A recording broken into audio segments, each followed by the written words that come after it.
Un programón tenemos verdaderamente, gracias Pancho Olivera, porque tenemos información de último momento. Más restricciones después de la reunión. Alberto Kicillof, Santilli, más restricciones en el transporte público. Atención, porque va a haber transporte público solo, absolutamente para trabajadores esenciales. Guadalupe, buenas noches. Dame una línea y después lo desarrollamos. ¿Qué tal? Buenas noches. La idea es que Buenos Aires quede casi como una ciudad sitiada. Van a tratar de que sea casi imposible entrar y salir de Buenos Aires, salvo para los que tienen actividades esenciales. Bueno, en breve vamos a estar hablando con Cristian Ritondo. ¿Cómo está María Eugenia Vidal? ¿Cómo es el grupo de contactos estrechos de ellas y de Martín Insaurralde? Hoy en La Nación Más hay una infografía muy interesante e instructiva para saber cómo sigue esto. Ya está en el piso, correte Franco, Fernando Iglesias, y vamos a hablar con él de todos los temas. Fernando, buenas noches, gracias por estar acá. ¿Qué tal, Luis? ¿Cómo estás? Ya está acá Federico Andajasi, ya está Hugo Machiavelli. Me meto inmediatamente en el editorial porque tiene que ver con todos los temas de actualidad y te va a servir de contexto a vos. El editorial es Vicentín, el cierre de la TAM y las causas de corrupción K.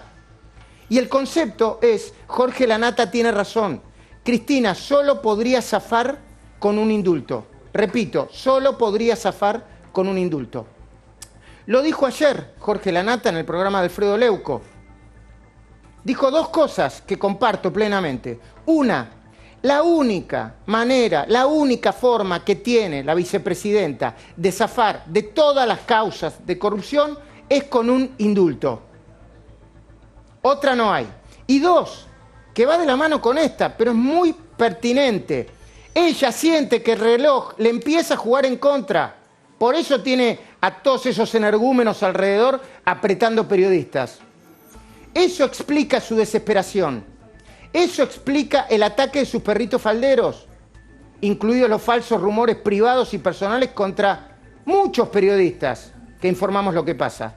Eso explica la urgencia para que se apruebe la expropiación de la agroexportadora Vicentín. Vamos a meternos en eso. Algunos se preguntan, che, ¿el proyecto del labañismo es un proyecto para ayudar o para que entre finalmente otro proyecto, que es el proyecto oficial, el de Máximo Kirchner? O sería, eso explica, esto, la cuenta regresiva explica la desesperación del abogado de Cristina, Carlos Beraldi, por embarrar la cancha en cada uno de los juicios abiertos, en especial el juicio de la obra pública. Eso explica la promiscuidad entre ellas y las áreas más sensibles del control del Estado en materia de corrupción. Mira, hoy Silvina Martínez te va a contar quién es el abogado del titular de la Oficina Anticorrupción, Félix Kraus. Y te vas a sorprender. Se podrá hablar de conflicto de intereses, de promiscuidad. Te vas a sorprender. Pero todas estas cosas la explican la urgencia y la desesperación. Y explica también, por qué empezaron a ensuciar gente. Hoy mismo, cuando se enteraron de una nueva mala nueva, empezaron a ensuciar gente. Te cuento rápidamente. Parece que la jueza María Eugenia Capuchetti, la última jueza federal que entró en reemplazo de Ollarvide, estaría dispuesta a revisar la sentencia del ex juez Norberto Ollarvide, impresentable, quien en 2009 sobreselló rapidísimo. ¿Vos sabés qué es el sobrecimiento por caso de enriquecimiento ilícito más rápido de la historia de la Argentina? Sobreselló entre gallos y medianoche, en el medio de la Navidad y el Año Nuevo de 2009, tengo todos los datos, por enriquecimiento ilícito a Néstor y a Cristina. Y la podrían revisar, pero vamos por parte. Empecemos por Vicentín.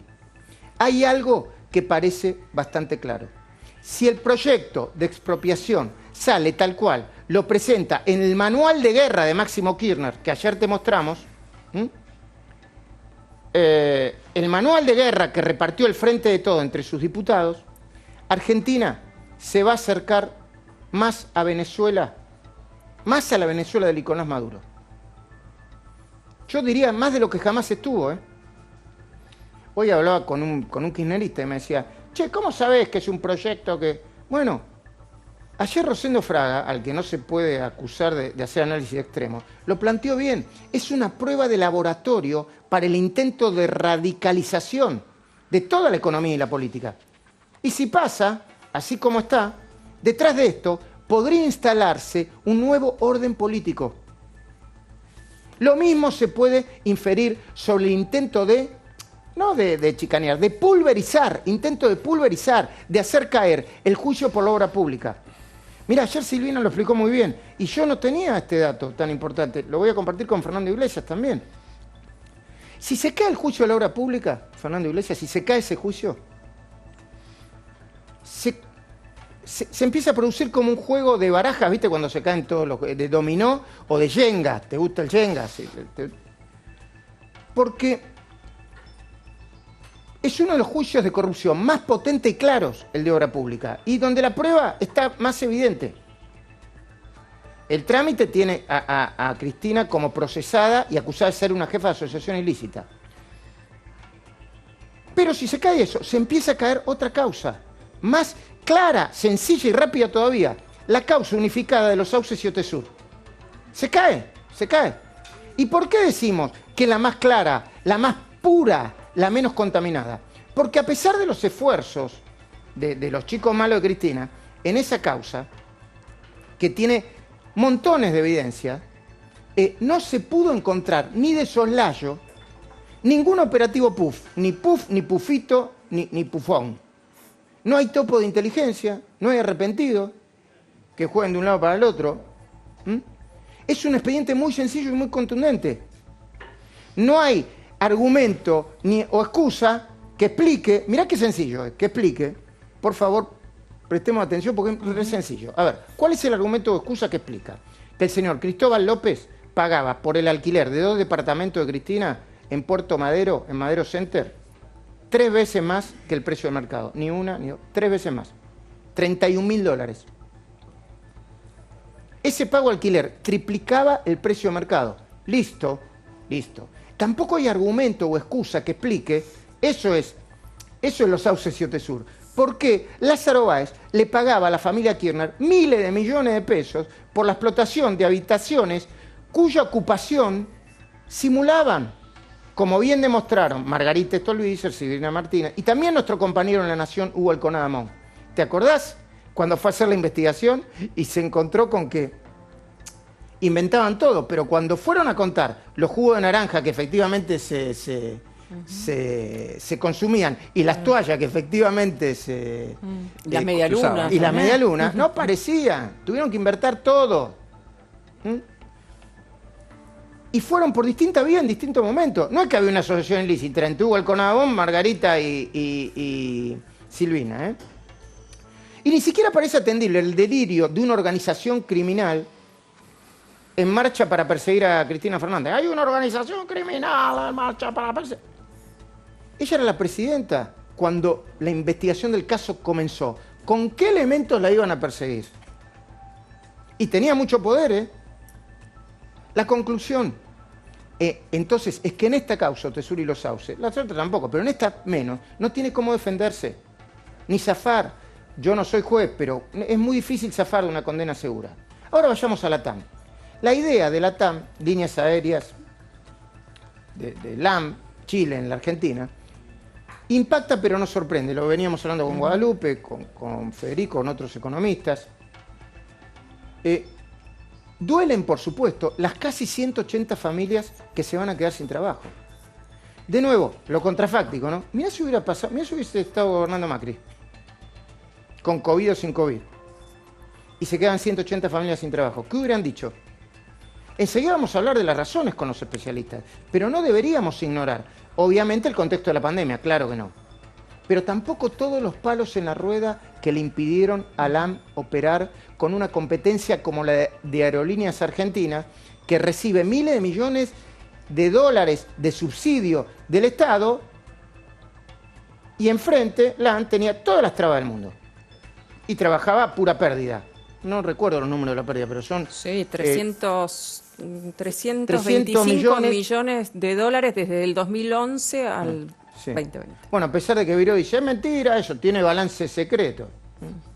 Perdón, yo dije 160. ¿Son 1.700 empleados? 1.700. 1.700 empleados, perdón. Bueno, y perdón, ¿qué van a hacer con esos 1.700 empleados? ¿Qué va a pasar ahora? De paso, la pérdida de aerolínea la pagamos todos a través de nuestros impuestos. Presión impositiva que ya está entre las más altas del mundo y que cada día crece más. Ahora, rápidamente, detengámonos por un momento en la posibilidad de que la jueza Capuchetti vuelva a abrir la causa por enriquecimiento ilícito cerrada a las apuradas por el juez Ollarvide.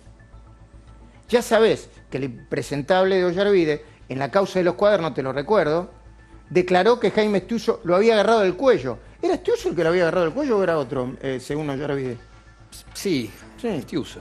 Que lo agarraran del cuello para presionarlo del cogote, decía, y que sobresellero hacía el matrimonio presidencial.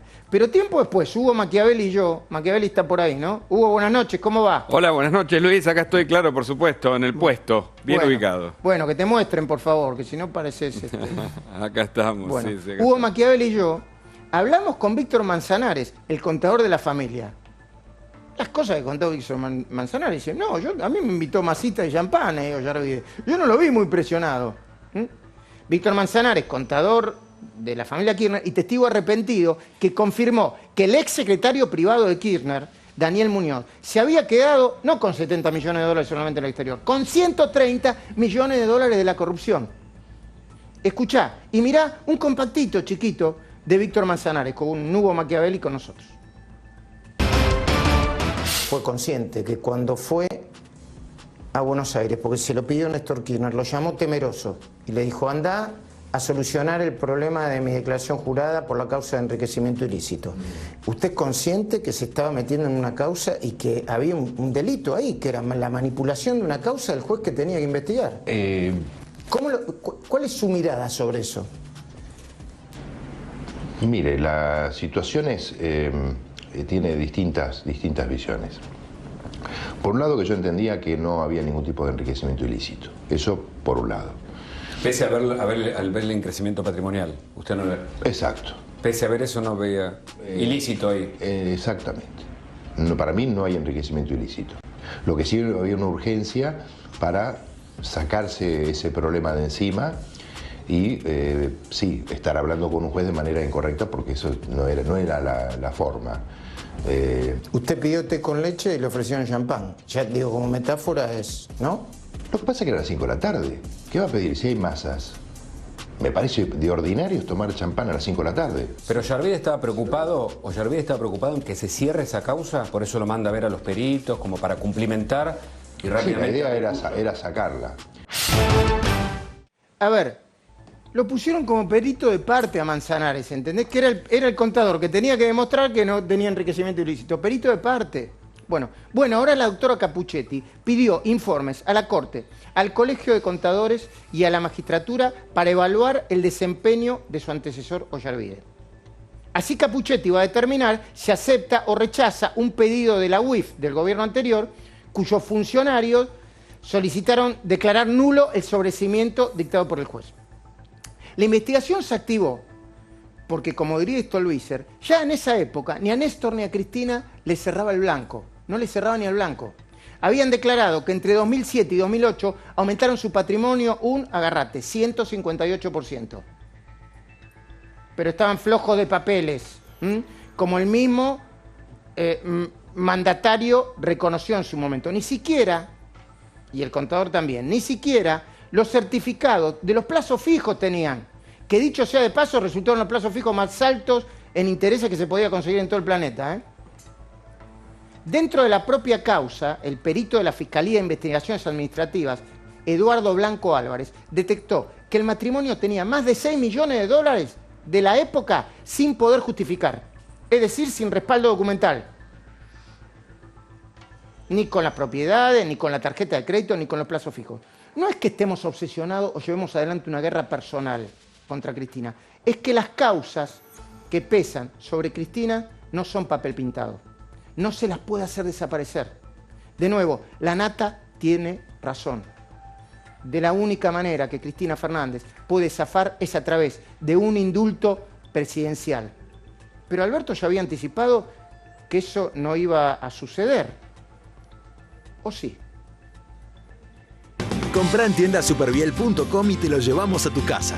Pedí online tu tarjeta Superviel de crédito y obtené 12 cuotas sin interés. Y además, 50% de ahorro en tu primera compra. Tienda Superviel. Tus compras online. Fernando Iglesias, buenas noches. Alberto Fernández dijo que no iba a indultar de ninguna manera a la expresidenta. Bueno, tampoco también dijo que no iban a seguir esa idea loca de quedarse con empresas, ¿no? Yo presenté un proyecto previendo esto, por el cual se limita, o sea, se prohíbe el uso del indulto presidencial en caso de delitos de corrupción, porque es cierto que ¿Pero es se una... puede eso? ¿No es una atribución presidencial indultar? Lo es, pero también está limitada. Por ejemplo, no se pueden indultar en casos de delitos de lesa humanidad. Es decir, ya la legislación y la Constitución reconocen que no es un derecho absoluto, que no es una potestad ilimitada, sino que tiene límites. Entonces, ¿por qué no agregar a los delitos de lesa humanidad los delitos de corrupción que causan muertos, ¿no? Hay que 11, ¿no? Para hacerlo claro. Entonces, yo presenté un proyecto de este tipo. Perdón, 11, estamos hablando de la tragedia de 11, La porque tragedia parece que de fuese 11, un número, sí, perdón. los muertos perdón. de 11, claro. Sí, sí. Yo presenté un proyecto, obviamente no logré que se tratara en comisión, somos minoría, lo llevé al recinto, pedí tratamiento sobre tablas y por supuesto me acompañó Juntos por el Cambio con el kirchnerismo, votando claramente que no, y todo ese sector que entró por la oposición, que dice ser racional, republicano, el peronismo renovador, el peronismo federal, votando en contra, y la diputada Camaño argumentando en contra, diciendo que este argumento de que no es constitucional, cuando sí lo es, porque ya hay el antecedente de una limitación. Hablando de la diputada Camaño, y ahora vamos a volver a los temas de corrupción y a la idea de la cuenta regresiva, ¿no? El poco tiempo que le quedaría, el poco tiempo político real que le quedaría a Cristina.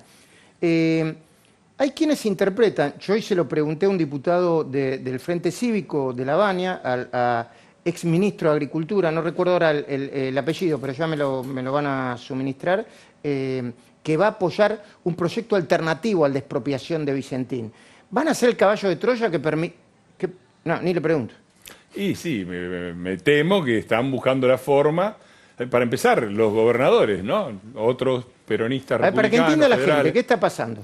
Y casualmente esta semana revisen un poco la cantidad de dinero que han ido a parar a las provincias de Santa Fe y de Córdoba. ¿Y esto qué significaría? Y que por ahí, no sé, uno tiende a pensar que los gobernadores empiezan a mirar con un poquito de simpatía al gobierno, porque otra vez, gente que entró, que se dice republicana, federal, razonable y qué sé yo, como Perotti en Santa Fe y como Schiaretti en Córdoba, hay muchos diputados ahí, van a ser decisivos, y yo temo mucho que esta maniobra de poner otro proyecto de ley sea para dar quórum y permitir el tratamiento, en donde claramente la mayoría la tienen ellos, porque es un truco fácil.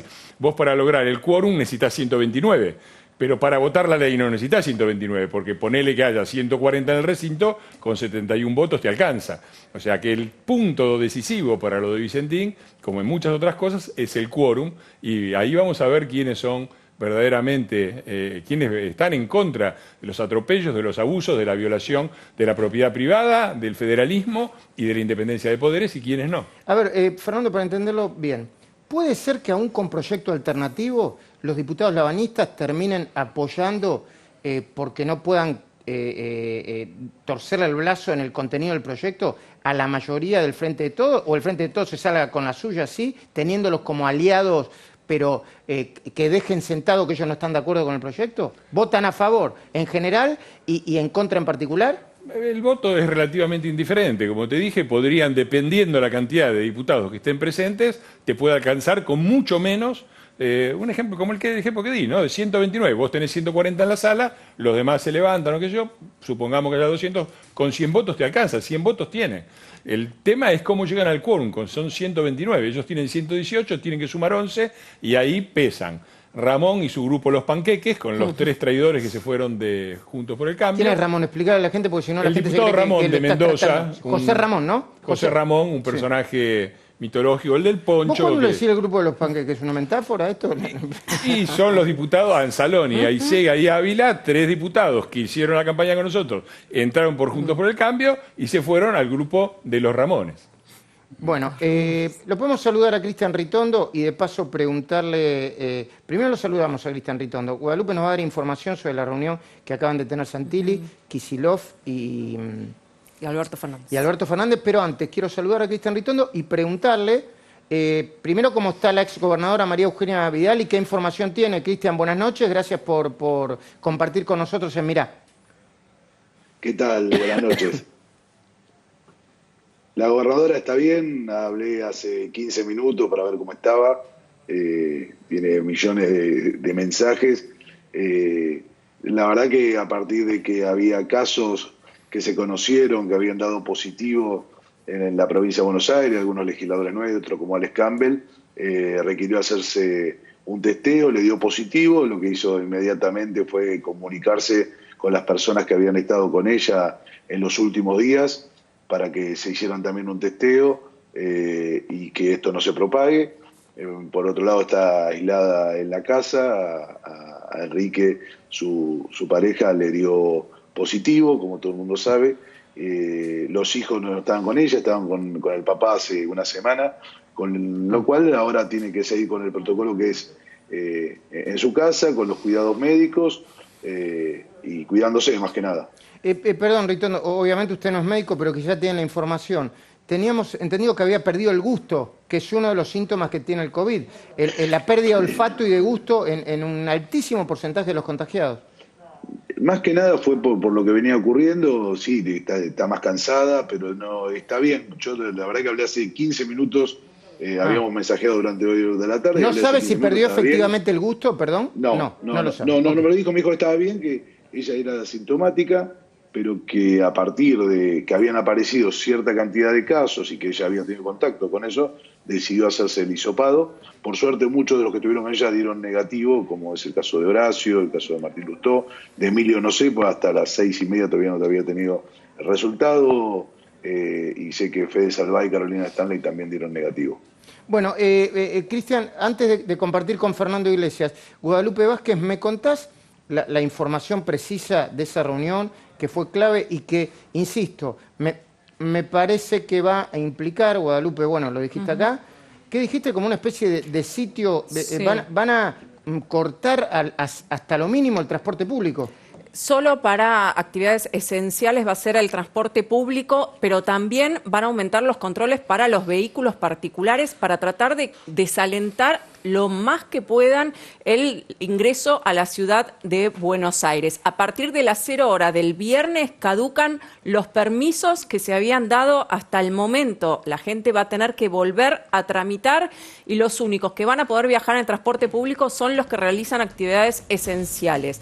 Además, le pidieron a Santilli que tenga algún gesto simbólico que ordene sobre todo el tema de los runners, que es algo donde Axel Kicillof es quien más está poniendo el énfasis ahí y bueno, todavía no se sabe cómo lo van a resolver, pero sí lo van a estar estudiando. Y Alberto Fernández acaba de anunciar que no descarta que se pueda volver a fase 1. Que se puede volver a... Bueno, siempre estamos con el... Perdón, te lo digo yo, siempre que viene y que volvemos a fase... Emocionalmente es muy difícil de sostener eso. Bueno, la primera mirada, Cristian Ritondo, sobre esto, antes de que le pregunte a Fernando. Bueno, hablé con Horacio, que había hablado ya con Diego hace un rato, donde los presidentes del bloque, tanto del Senado como diputados, hicimos una reunión por Zoom con el jefe de gobierno para interiorizarnos cómo está la ciudad de Buenos Aires, cómo lo estaban viendo, y cómo veía la curva de crecimiento. Así que en esa reunión justo Diego había salido y podemos hablar. Principalmente hoy sigue como está, sí es cierto que el transporte público van a poner mayor presión para bajar la movilidad y para que se muevan solamente los que necesariamente tienen que moverse. El transporte público es uno de los lugares donde más contagios se puede tener. La ciudad de Buenos Aires sigue aumentando su cantidad de testeos diarios. La provincia se comprometió también a hacerlo.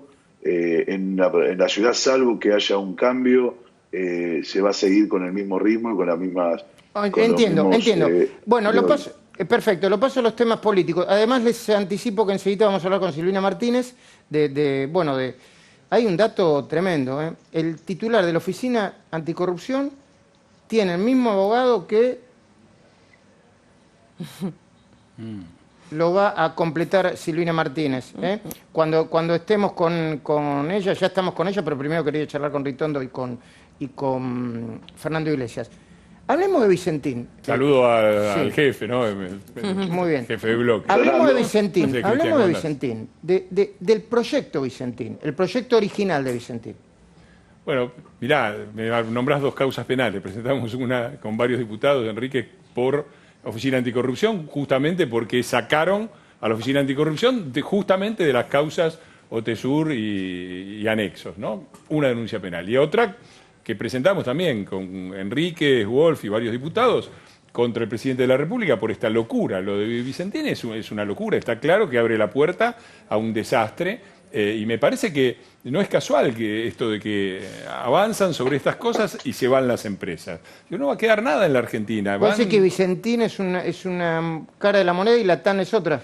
Y me parece que sí, si vos sos una empresa y estás diciendo, bueno, ante la menor dificultad me van a expropiar. Hoy estaba viendo las declaraciones gravísimas de, ¿cómo se llama? Viro, sí, el sindicato diciendo que no le dejen sacar los aviones a la TAM. Digo, no va a quedar una sola empresa. Digo, no, o sea, no es que no va... Yo entiendo por qué son graves, pero explíqueme por qué cree que... Y porque es una locura. Obviamente la empresa se retira y los activos que tiene los tiene. ¿Cómo claro. Se los va a expropiar? Expropiese, ¿no? Expropiese, todo el mundo empieza a gritar expropiese. Pero acá, es una cosa que se veía, ¿no? Porque la verdad que cuando me dicen, bueno, no pensamos que la iba a frenar Alberto. Alberto siempre fue el operador de ella, del marido y de todos los que vinieron antes, ¿no? Entonces, nada, me parece que lo de Vicentín es extraordinariamente grave. Me parece que es un antes y un después en el gobierno. Se cayeron las máscaras. Fue el editorial el otro día de Pañi, me parece. Efectivamente, se cayeron las máscaras. Se cayeron las caretas. Se cayó la careta. Se cayó la careta, está muy claro que van por todo, van por la impunidad, y están destruyendo el sector privado. La verdad es que es una locura lo que está pasando, y me parece con consecuencias enormes, no solamente con las grandes empresas, que también son importantes, sino también las pymes, la cantidad de pymes que están cerrando. No hay una política de ayuda. La ayuda que supuestamente le tiene que llegar a la gente no llega. Están creando una situación muy complicada en el territorio que ellos dicen dominar, que es el Gran Buenos Aires, y la verdad es que ellos mismos admiten esto, porque cuando, yo me acuerdo, hace un mes, este triste ministro de Salud, Goyán, puso un tuit. Sí, con la ciudad en rojo. Con la ciudad de la capital federal en rojo y prácticamente llamando a que ahora, después querían que las estadísticas fueran juntas, las de la ciudad y las de la provincia, no lo consiguieron, pero querían eso para disimular el desastre que es la provincia, con un gobernador inexistente que se dedica mucho más tiempo a hablar de María Eugenia Vidal y la gestión anterior que a gestionar él. Ritondo, ¿ustedes van a tratar de evitar una sesión virtual? ¿Van a exigir una sesión presencial para eventualmente discutir Vicentín, más allá de lo que se anunció hoy con la TAM? Primero, todavía no hay proyecto de Vicentín presentado ni en el Senado de Diputados. Segundo, ya hemos expresado como Juntos para el Cambio cuál es nuestra posición. Tercero, en el sistema que tenemos de trabajo virtual en la Cámara de Diputados no podríamos tratar un tema de estas características. Y segundo, que se necesitan y se requieren los 2 tercios en el recinto para habilitarlo. No va a ser tan fácil. No va a ser tan fácil, pero aparte nosotros tenemos una posición clara.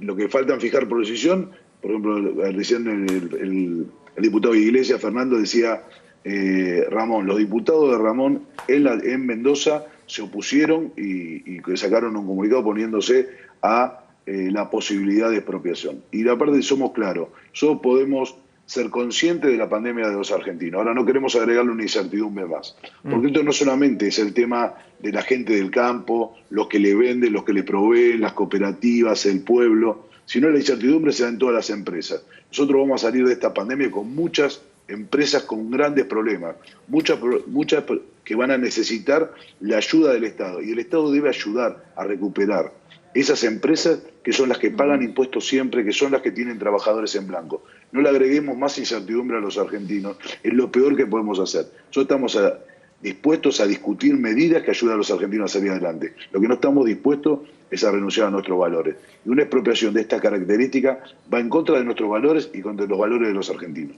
Ritondo, quiero llevarlo al tema de las causas judiciales. Hoy Joaquín Morales Solá escribió, yo lo había planteado también el domingo, que hay una intención casi de meter preso a Macri, de ensuciar a María Eugenia Vidal, de plantear una idea de que todos son lo mismo. ¿Ustedes están advirtiendo sobre esto? Y más allá de advertirlo, ¿lo pueden parar? ¿Cuál es su mirada sobre esto? Lo primero es que todos los argentinos tenemos que tener un sistema judicial confiable. Si no tenemos un sistema judicial confiable, es imposible empezar una democracia plena. Con lo cual, yo quiero decir que más allá de los intentos, el expresidente y la exgobernadora gozan de muy buena salud en el sentido judicial de lo que han hecho, así que yo tengo plena confianza, no me esmeraría solo en defenderlo, en las cosas que hicimos, que las que defendemos todos los días, los 116 diputados de Juntos por el Cambio, los senadores y todos los dirigentes políticos. Podemos dar, cuando nosotros terminamos la gestión en la provincia de Buenos Aires, y Luis seguro lo recordar, nosotros hicimos una conferencia, un documento con todo lo que hicimos en la provincia de Buenos Aires. Y al lado de cada obra está pegada la licitación. Y esto es público, que se pueden buscar en las páginas. La licitación, quién ganó, cómo se fue, cómo se pagó. Así que estamos muy tranquilos de lo que hicimos y queremos mirar a la Argentina adelante porque la Argentina va a tener muchos problemas. ¿No? Que nadie entretenga a los argentinos hoy, que está lleno de problemas y en una pandemia inventando cosas. Gracias, diputado nacional Cristian Ritondo, por el tiempo. Gracias por el tiempo. Gracias a ustedes. Muy bien. Por favor, comuníquenme con Silvina Martínez. Mientras tanto, le pregunto a Fernando Iglesias y después a un cierre con Federico sobre la idea de Venezuela, el autoritarismo, la Argentina, lo que está pasando. ¿Lo quieren meter preso a Macri? Sí, ayer estuvimos con Juan Guaidó en una conferencia que organizó el diputado Hugo. Juan Guaidó, sí. ¿Cuál es el título del presidente? ¿Es presidente...? Encargado. Presidente encargado y tremendo lo que está pasando. Están avanzando sobre los partidos. Nos contaba que justamente estaban quitándole la personería jurídica y transfiriéndosela a un diputado que compraron. Un desastre. Por suerte, en Cabo Verde parece que detuvieron a uno de los que manejan las cuentas de la dictadura bolivariana, un tal Saab, y tenían ciertas esperanzas de que de ahí saltaran muchos, porque obviamente las conexiones con el lavado de dinero y el narcotráfico por parte de la dictadura de Maduro son enormes, ¿no? Pero la pregunta era si lo quieren meter preso a Macri. Sí, yo creo que sí, yo creo que van por todo, van a ir por todo. Como ellos no pueden demostrar su inocencia, digo, hay una cifra que es muy clara. Nosotros gastábamos en la obra pública 30% menos que ellos. ¿A dónde iba a parar antes esa plata? Está muy claro. Como no pueden defenderse, como ni siquiera se les ocurra decir eso, no dicen somos inocentes, dicen me están persiguiendo. Digo, son culpables y la forma de embarrar la cancha es tratar de, políticamente, tratar de convencer a la gente de que son todos lo mismo. No somos todos lo mismo, están los ladrones y los que lo denunciamos, y obviamente avanzan contra Macri porque siguen viendo en él uno de los líderes de la oposición. Fíjense qué coincidencia. Silvina Martínez, buenas noches, gracias por compartir con nosotros. Bueno, lo venimos anunciando, Félix Kraus, el titular de la Oficina Anticorrupción, tiene un abogado. O debe tener, no sé si uno o un grupo de abogados, ¿no?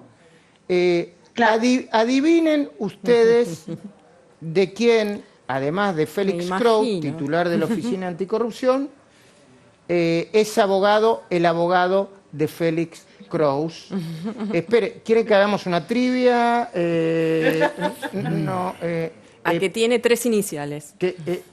Tiene 3 iniciales. Tiene un nombre de... Un nombre de pila, otro nombre de pila, un apellido. John Fitzgerald Kennedy. Te escuchamos y te vemos. Contanos esta historia. Bueno, a ver, y además no es cualquier abogado ni es en cualquier causa. Recordemos que Félix Kraus está siendo investigado en una causa, como bien decía ahí el diputado Fernando Iglesias, en una causa donde hay distintas denuncias que se unificaron precisamente por retirarse el titular de la Oficina Anticorrupción de su rol de querellante y beneficiar con esto a la vicepresidenta Cristina Kirchner, ¿no? Bueno, el abogado de Félix Kraus que se presentó para defenderlo de esta acusación es uno de los abogados de Cristina Kirchner. Mirá qué casualidad. ¿Y quién es? Alejandro Rúa, es abogado, socio de Graciana Peñafort, la directora de la parte jurídica del Senado. Ambos la defendieron a Cristina Kirchner en la causa del memorándum por Irán. Hace un par de años dejaron su defensa formal dentro del expediente, pero no ante organismos internacionales y en diferentes presentaciones donde la siguen asistiendo jurídicamente. Y además, un dato no menor, hasta acá si querés es gravísimo institucionalmente y existiría un conflicto ético. Pero te doy un dato más donde ya sí hay un conflicto de interés. Además, Alejandro Rúa es el abogado de Amado Boudou. En todas las causas donde Amado Boudou está procesado, causa Formosa. Perdón, tomémonos nuestro tiempo. Perdón, Fernando Iglesias, ¿abogado sos vos? No, nada que ver. No. Bueno, pero yo tampoco soy abogado, pero ya con la cantidad de expedientes que leí tampoco soy un experto, pero tengo cierta lectura en expedientes. A ver, y el cruce político. ¿Se puede ser asesora jurídica del Senado?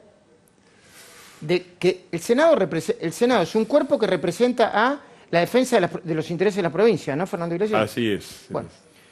Y además, abogada de la vicepresidenta, raro. ¿Se puede ser titular de la Oficina Anticorrupción? Perdón mi ignorancia, Silvina. ¿Cuáles son las funciones objetivas de la Oficina Anticorrupción? Bueno, la Oficina Anticorrupción tiene que controlar el tema de las declaraciones juradas que presentan los funcionarios públicos, representar cuando exista, representar, acusar, querellar, presentarse en las causas de corrupción cuando exista una situación, un delito que por su trascendencia, por su magnitud, afecte, digamos, los intereses de una nación, como tienen que ser los delitos de la corrupción, de la magnitud de los que estamos hablando, ¿no? Silvina, vos me habías escrito y no alcancé a ver una información de último momento. ¿Me podés decir qué me querías decir? Sí, a ver, te decía esto de que Alejandro Rúa fue el abogado de Cristina. Espérame un segundito, por favor. Hay una información de último momento. Acaba de dar, atención, acaba de dar negativo el hisopado de Emilio Monzó. No sé si ya, yo no lo vi, por lo menos en los medios, no me avisó la producción. Acaba de dar negativo el hisopado de Emilio Monzó. Entonces, entre los contactos estrechos de María Eugenia Vidal, ya dieron negativo Horacio Rodríguez Larreta. Entiendo que Martín Lustó también. Martín Lustó. No recuerdo quién más. Dio positivo su pareja, Enrique Sacco. Y acaba de dar negativo el hisopado de Emilio Monzó. Repetimos, acaba de dar negativo el hisopado del diputado nacional. Perdón, ¿es diputado nacional? No, diputado nacional mandato cumplido, ¿no? Se dice así. Diputado nacional mandato cumplido, Emilio Monzó. Perdón, Silvina, te interrumpí, contame. No hay problema. A ver, lo que vos preguntabas hace un rato, ¿cuándo hay conflicto de interés con un abogado? Vos imaginate que puede haber conflicto de interés no solamente con un abogado, sino dentro de un estudio jurídico. Vamos a suponer que yo estoy defendiendo a Federico Andajasi en un delito o en una situación, en una causa. Vos no podés venir a contratarme a mí para que te defienda en otra causa donde precisamente Federico Andajasi también está como contraparte, ya sea porque te acusa o es la otra parte del juicio, porque habría un conflicto de interés. No se puede, exactamente. Y sería una falla ética, te podrían quitar la matrícula. Exactamente, y hay un conflicto de interés también si fuera dentro del mismo estudio jurídico, tendría que existir muchas, digamos, situaciones para evitarse. Entonces, acá tenemos el caso de Cristina Kirchner, donde es el mismo abogado, donde se relaciona con causas que está vinculada a la expresidenta, pero fundamentalmente es abogado de Amado Boudou, en las causas judiciales donde la Oficina Anticorrupción es querellante. Entonces tenemos... Sí, perdón, terminé. Tenemos querellante la Oficina Anticorrupción, titular Félix Kraus, defensor Alejandro Rúa, y a su vez en las causas en que está siendo acusado Félix Kraus, el mismo defensor. Esto es un claro conflicto de interés, con lo cual el abogado tendría, para evitar una sanción, que renunciar a la defensa posterior, en este caso a la de Félix Kraus, porque podría tener información privilegiada. Entiendo. Enseguida vamos a estar hablando con Daniel Artana, pero quiero que compartamos junto con Silvina y con Fernando Iglesias la mirada de Federico Andajasi sobre lo que está pasando, ¿no? Que plantea un poco o incluye el tema de la TAM, el tema Vicentín y el tema de la idea del espejo de Venezuela. Te escuchamos, Federico. Sí, muchas de estas cosas se dijeron acá, pero a mí me gusta como si fuera una sesión de análisis, ordenar un poco las palabras para que no se las lleve el viento. ¿Es terapia de grupo esto? Es terapia de grupo, efectivamente. Ahora, yo entiendo que hay gente con muy buenas intenciones que insiste en pensar que Argentina no corre el riesgo de ser Venezuela. Escuché a mucha gente allegada del club político diciendo, bueno, no son comparables. Yo me pregunto por qué no serían comparables si está sucediendo exactamente lo mismo. Pensemos en esto que se acaba de producir con la retirada de LATAM. LATAM, recordemos, son dos compañías fusionadas, LAN Chile y la compañía brasilera. Y esto es una de las primeras cosas que sucedió en Venezuela. Supongo que yo estaba en Venezuela en el año 2007, cuando se cerró RCTV. Yo estaba presentando un libro y muchos venezolanos decían, bueno, esto es un caso aislado. O sea, los propios venezolanos no imaginaban lo que iba a pasar en la propia Venezuela. Y pasó en muy poco tiempo, Ahora, lo que está sucediendo en la Argentina es más preocupante todavía porque con la excusa del coronavirus se está avanzando rápidamente. En apenas 3 meses se avanzó sobre los derechos de propiedad. Se expropió una empresa.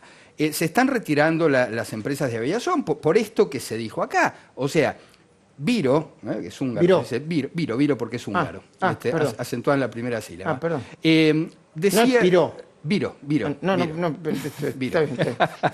De la Virome. Claro, exactamente. Sí. No, afortunadamente no tiene ningún parentesco.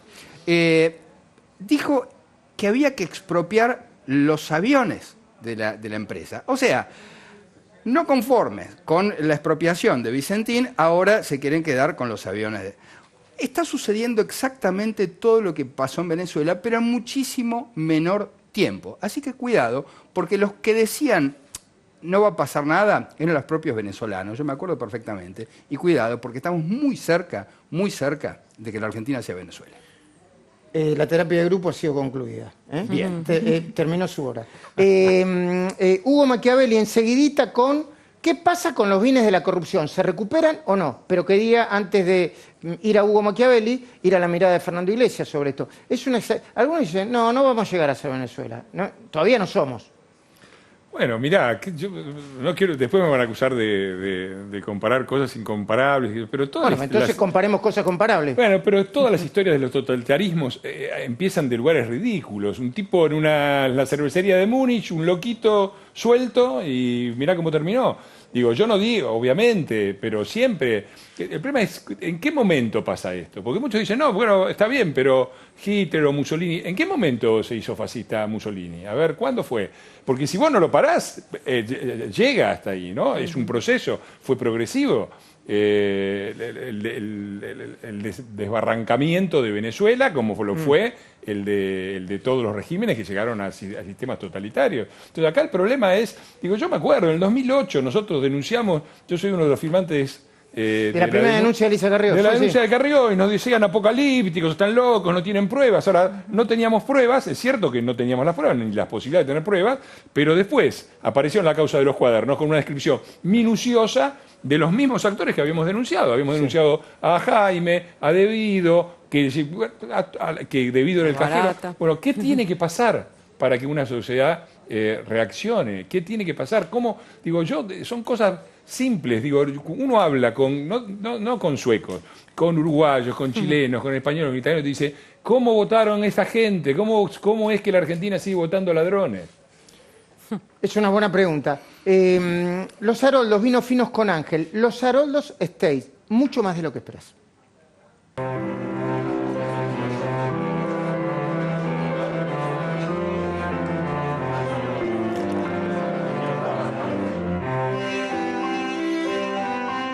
Los Haroldos Estate, mucho más de lo que esperás. Ya está con nosotros Daniel Artana para hablar del caso Vicentín y del caso LATAM. Enseguida vamos a ir con Hugo Machiavelli para que nos hable de dónde están los bienes. Vamos con Hugo Machiavelli ahora rápidamente para que nos diga dónde está el dinero que se recuperó de los bienes de la corrupción y si se está recuperando. Algunos dicen que ya a esta altura tendría que ser un montón de plata. Dale, Hugo, buenas noches. Buenas noches, Luis. Lo que vos anticipabas, hay una agencia de Administración de Bienes del Estado que tiene previsto por ley poder subastar bienes de la corrupción. Por ejemplo, antes de morir, en el último dictamen, Bonadío le agradece al ex contador de los Kirchner, Víctor Manzanares, que haya dado con certeza bienes que fueron recuperados por la justicia, que podrían haber sido subastados. Mirá, embarcaciones, aviones, terreno, departamentos. claro. Al menos 27 estaban previstos para principios de este año una subasta. ¿Qué pasó? Se quedó demorado. La Administración de Bienes del Estado tiene 2 personas que puso el presidente Alberto Fernández, pero por ahora tiene 80.000 bienes, que son de todos, muchos de la corrupción que podrían inyectar muy importante suma de dinero justamente porque fueron recuperados. Ajá. Y no lo hacen. Por ahora eso está parado. Muchísimas gracias. Daniel Artana, buenas noches. ¿Cómo te va, Luis? Buenas noches. Bien. Preferiría hacer una brevísima pausa de segundos para hablar cómodamente después, ¿sí? Dale, tranquilo. Vamos.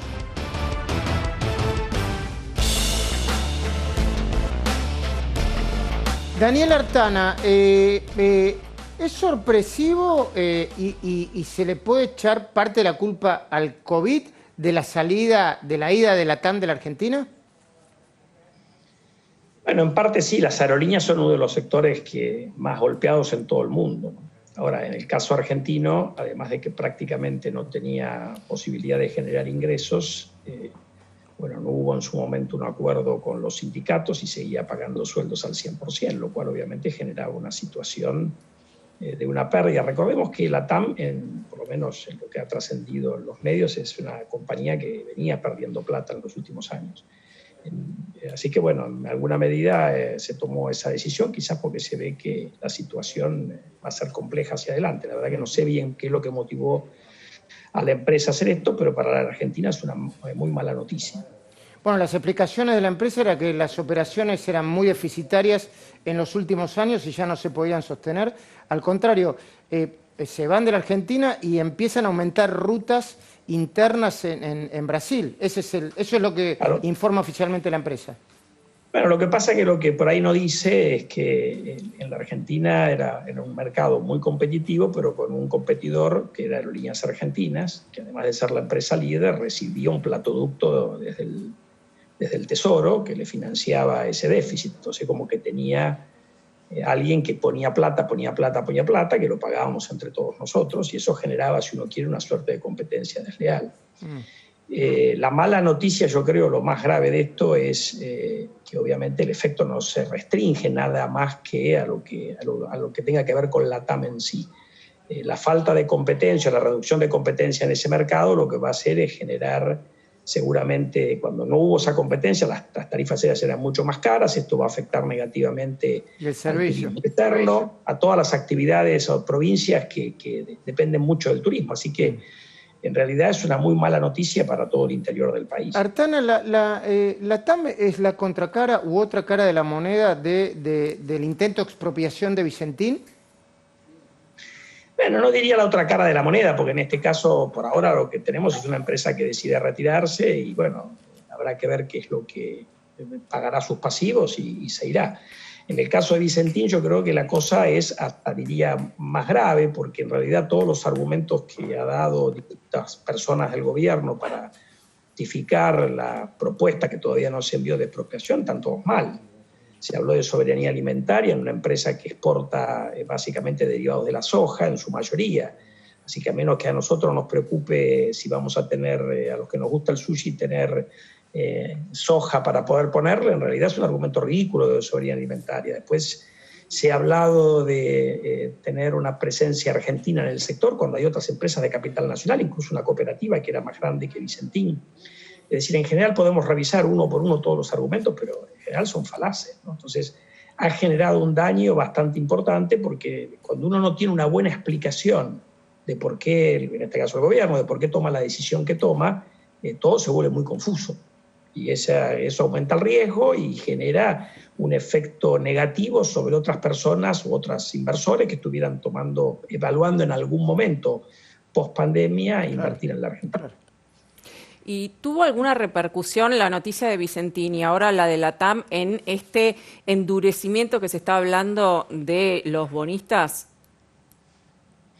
Bueno, no lo sé. Lo que uno mira más allá de los fuegos de artificio de los dos lados, tanto del gobierno como de los bonistas, que no parece que estén tan lejos, ¿no? Entonces sería realmente un pecado que Argentina se meta de lleno en el default, porque ya está en default, pero esa suerte de default donde todavía negociamos, por lo tanto se ha dado en llamar esto default selectivo, que nos metamos en un default por una diferencia tan pequeña. Entonces, realmente, no sé, yo espero que prime la sensatez de ambos lados y que puedan resolver la diferencia, que otra vez no parece muy alta a esta altura de los acontecimientos.